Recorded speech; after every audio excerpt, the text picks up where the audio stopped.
Hello and welcome and namaste from New Delhi. You're watching DD India Live. I'm Gautam Roy. Coming up in the next 30 minutes.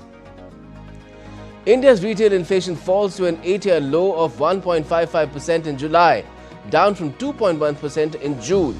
Food inflation stays in the negative territory for the second straight month at minus 1.8%. In a major Make in India push, the government approves 4 new semiconductor projects with an outlay of over $500 million US. Russian forces make a sudden thrust into eastern Ukraine near the town of Doordarshan, a move being seen to have been carried out to mount pressure on Zelensky to cede land ahead of the Trump-Putin meet in Alaska. And India's Test captain Shubman Gill is named the ICC Player of the Month by cricket's global governing body for July after his stellar performance in England.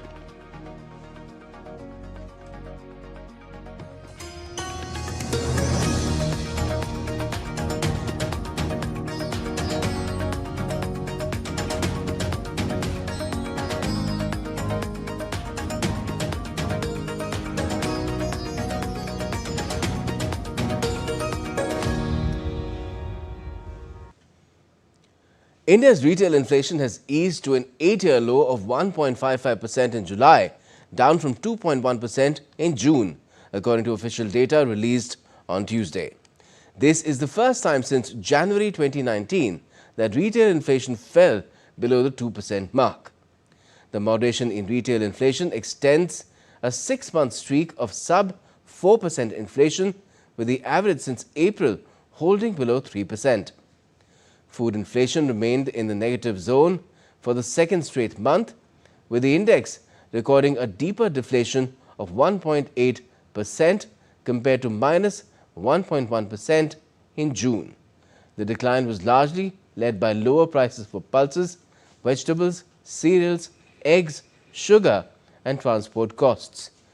July food inflation reading is the lowest since January 2019, although prices of vegetables have shot up.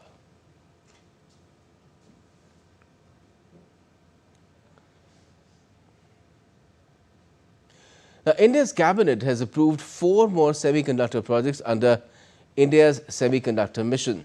These projects will come up in Odisha, Punjab and Andhra Pradesh with an outlay of 4,600 crore INR, which is roughly $500 million, slightly over $500 million under the India semiconductor mission. These 4 proposals approved today are from 6M, Continental Device India Private Limited, that is CDIL, and 3D Glass Solutions Inc. and Advanced Systems in Package, that is ASIP Technologies. 6M and 3D Glass will be set up in Odisha, CDIL is located in Punjab, and ASIP will be set up in Andhra Pradesh. आज 4 semiconductor projects approve हुए हैं, 2 उड़ीसा में, 1 पंजाब में और 1 आंध्र में।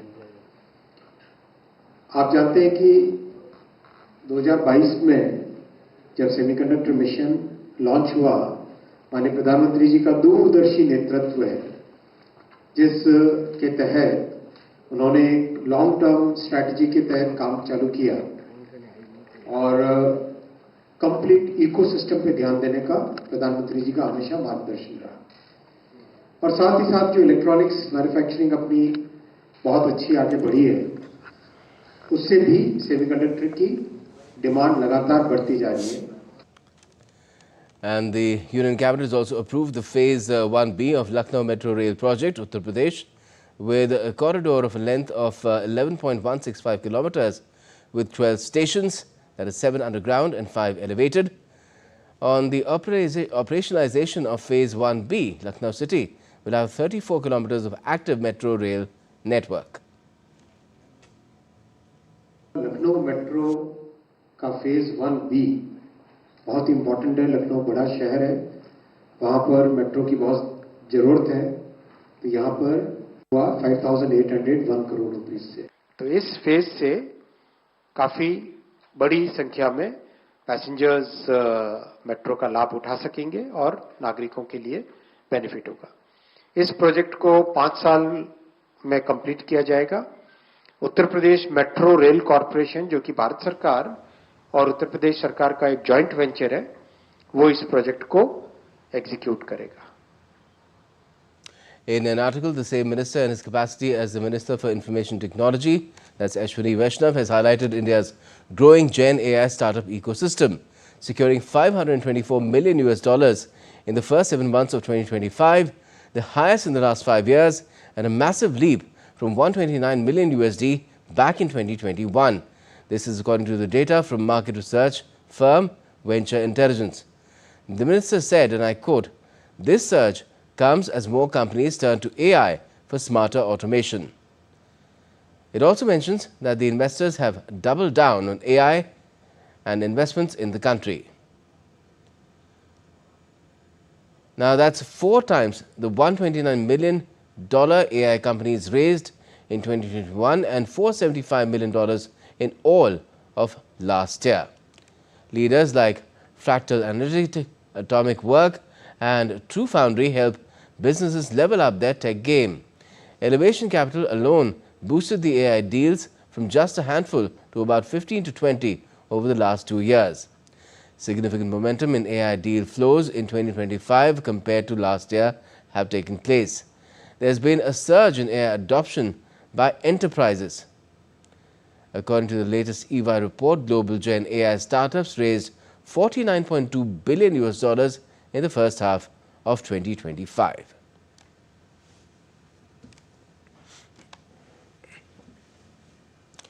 Now let's talk about a giant leap for India's space story. Pixel Space India will lead a 1,200 crore INR mission to launch 12 cutting-edge Earth observation satellites. Built and launched in India, they'll guard our climate, borders and future, putting us firmly in the Global Space Leadership League. Take a look at this report.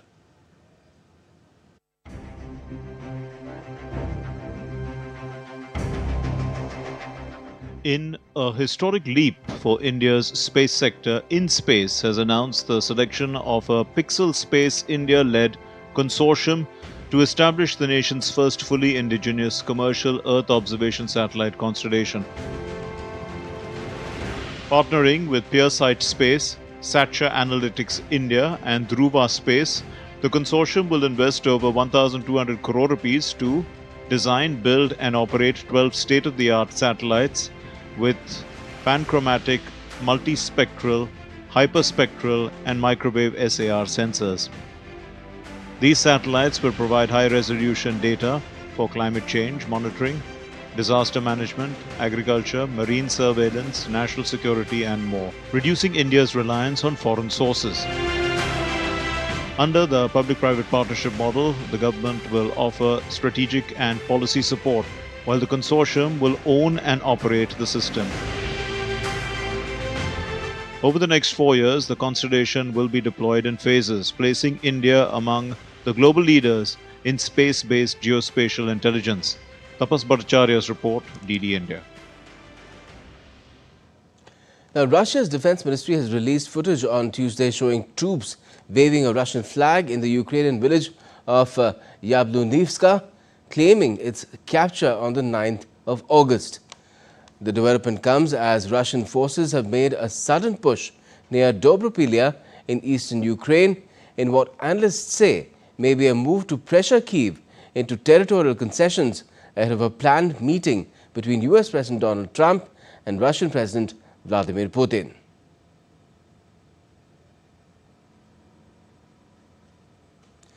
Now let's talk about what's been happening on the tariff front in the US and with Donald Trump. Well, there's a new executive order now which prevents US tariffs on Chinese goods from shooting up to 145%, while Chinese tariffs on US goods were set to hit 125%. Now these rates would have resulted in a virtual trade embargo between the two countries. Now that has been extended for another 90 days, the pause on these heightened tariff rates. While the United States and China slapped escalating tariffs on each other's products this year, bringing them to prohibitive triple-digit levels and snarling trade, both the countries in May agreed to temporarily lower these tariffs. As part of their May truce, fresh US tariffs targeting China were reduced to 30% and the corresponding level from China was cut to 10%. And this is a regime that will stay in place for another 90 days, as that deadline for the 12th of August was fast approaching. Donald Trump issued another executive order extending this truce for an additional 90 days after a 90 days period was about to get over. Now, Trump's announcement of deploying National Guards in Washington on Monday has sparked an uproar among the citizens who claim it's a bad move, expected to backlash severely. Large number of protesters were chanting "Trump must go now" and carrying banners reading "National Disgrace." In the press conference at the White House, while highlighting the lawless situation in the Capitol, Trump hinted that the move may follow in Chicago and in Los Angeles, other major cities as well with democratic governance. In the conference, Trump said that the national capital had been taken over by gangsters and criminals, adding that the Attorney General Pam Bondi will oversee the police force. Meanwhile, the Democratic mayor of Washington, Muriel Bowser, has denied Trump's claim of violence, saying that the city witnessed lowest numbers of violent crimes since in the past 3 decades. And still to come in this edition of DD India Live. The Pakistani army kills 50 militants near the Afghan border in a 4-day operation. 9 Pakistani army personnel also killed in the operation.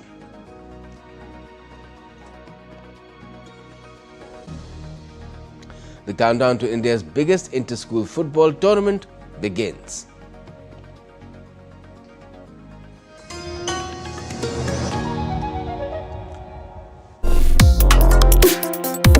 Complex issues, hidden agendas, twists and turns, strategic games.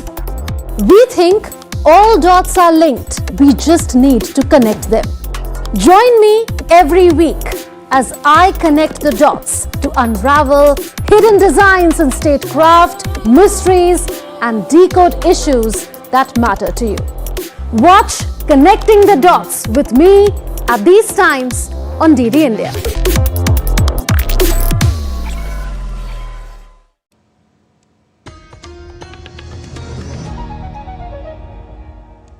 Welcome back. You're watching DD India Live. I'm Gautam Roy.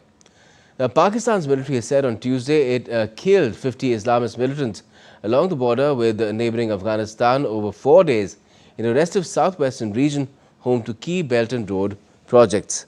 According to a statement, the militants were killed in an operation which began on Thursday in Balochistan, where both Islamist militants and separatist insurgents demanding a bigger share of the province's mineral wealth operate. Independent analysts and militant groups say Pakistan's army routinely exaggerates the death tolls of militants, a charge the military rejects. Meanwhile, militants killed at least 9 Pakistani soldiers in an attack in the country's restive southwestern Balochistan province. A senior official of the Bashuk district said dozens of militants attacked a police station at a border force compound. More details are awaited at this moment. Now, Brazilian President Luiz Inácio Lula da Silva and Chinese President Xi Jinping held a pivotal hour-long call on Monday, reinforcing BRICS' role in defending multilateralism against U.S. tariffs. Lula, responding to Trump's anti-American label and tariff threats, rallied BRICS for a united stance. Xi emphasized BRICS as a global South consensus platform, with China and Brazil leading in unity. The leaders explored new trade opportunities, especially in agriculture, as China absorbs Brazil's soybeans and coffee amid U.S. tariff barriers. She hailed historic ties, urging collaboration on global challenges like Ukraine, signaling a robust BRICS counter to unilateral trade policies. German rescue ship, the Sea-Watch 5, saved 73 migrants in 2 separate operations in the central Mediterranean on Monday. The first rescue unfolded in the dead of the night when 6 people were pulled from a boat in distress.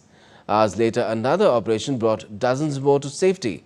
According to UNHCR, while sea arrivals in Europe dropped by 24% in 2024 to about 200,000, the danger remains stark. At least 3,500 people died or went missing last year on routes to Spain, Italy, Malta, Greece and Cyprus. Firefighters finally succeeded in containing a blaze more than 12 hours after it started in southwestern France on Tuesday. The fire started late on the night of the 11th of August, claiming over 200 hectares of land in the Charente department.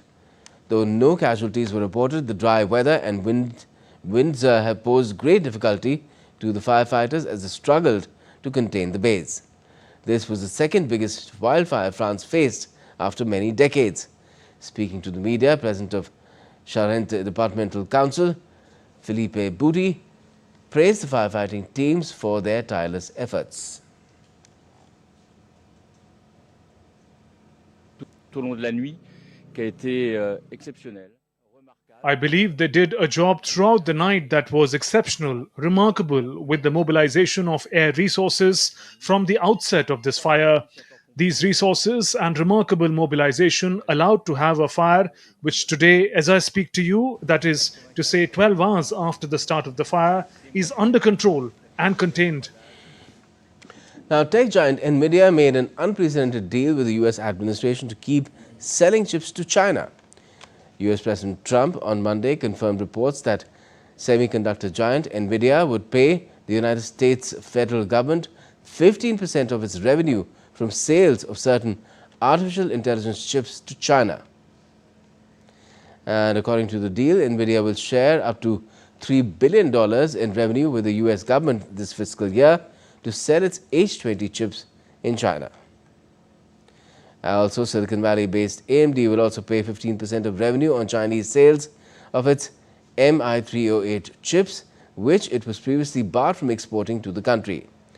Nvidia developed the H20 chip and AMD developed the MI308 chip specially for the Chinese market. In April, the Trump administration unexpectedly banned Nvidia from exporting H20 chips to China, causing Nvidia to lose billions and its stock to fall sharply. The export ban was lifted in July, but US lawmakers still worry about China's AI development.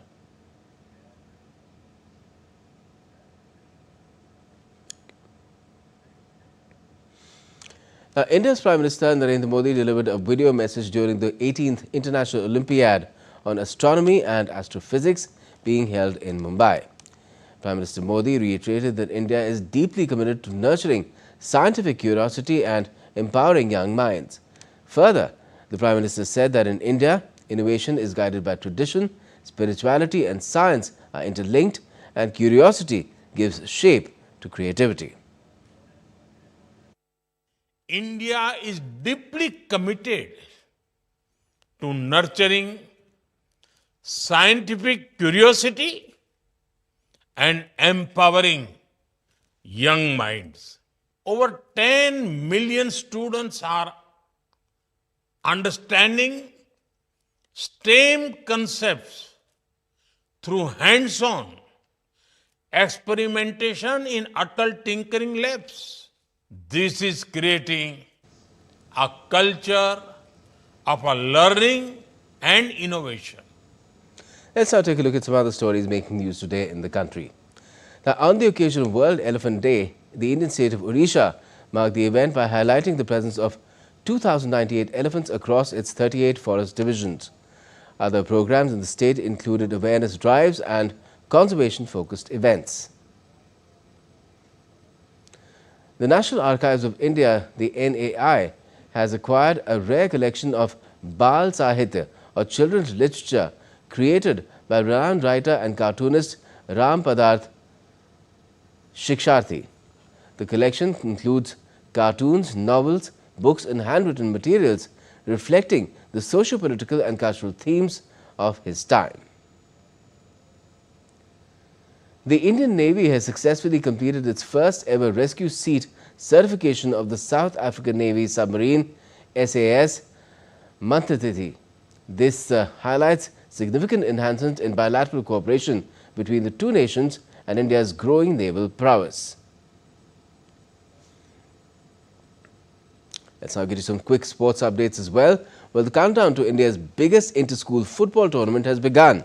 The 64th Subroto Cup will kick off on the 19th of this month, bringing together 106 teams from across the country and the world.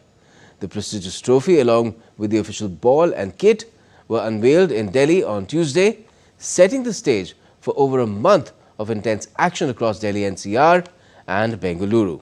A report by DD India's Narayan Singh.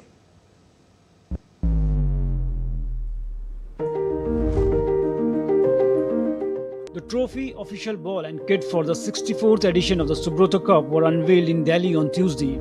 Air Marshal S. Kumar, Air Officer in Charge Administration and Vice Chairman SMSES, graced the occasion as chief guest. Indian women footballer Dalmia Chubbar also graced the occasion as the guest of honor. The tournament will kick off on August 19, 2025. This year's edition will feature 106 teams across junior boys, junior girls and sub-junior boys categories, including 4 international sides. The action will be spread across Delhi NCR and Bengaluru from August 19 to September 25. The tournament has a unique format where champion school teams from every state and union territory, along with teams from friendly foreign nations, come together to compete for one of the most prestigious school-level football titles in Asia. It is not only a sporting event, but also a strong symbol of national integration and unity through sports. Football is a sport that every country in the world plays, and it is a long way that we have to travel together. We have been moving ahead. We have been taking steps towards a golden future. And again, it is a matter of time that we can see that coming and we can see all of our teams doing well in the future. We are headed towards in the right direction because recently, a few days ago, our under-20 women's team also qualified for the Asian Cup after 20 years. And we can see that kind of change, that kind of development coming at the youth level as well. The tournament will open with junior girls under-17 matches in Delhi NCR, followed by sub-junior boys under-15 in Bengaluru from September 2. The final phase featuring junior boys under-17 will start in Delhi NCR on September 26. Organized by the Subroto Mukherjee Sports Education Society under the Air Force Sports Control Board, the competition has been held annually since 1960 to promote grassroots football. This year, 7 players will also earn a chance to train in Germany. With 200 matches scheduled, the 64th Subroto Cup promises fierce competition and a true celebration of youth football. Subroto Cup is nurturing the grassroots level talent in the Indian football. In the past, it has given multiple stars to the Indian football, and we are hoping that this edition of the Subroto Cup too will give stars to the Indian football. With camera person Sunil Rana, Narayan Singh, DD India, Delhi. Indian Test team captain Shubman Gill has been awarded the ICC Player of the Month award for July.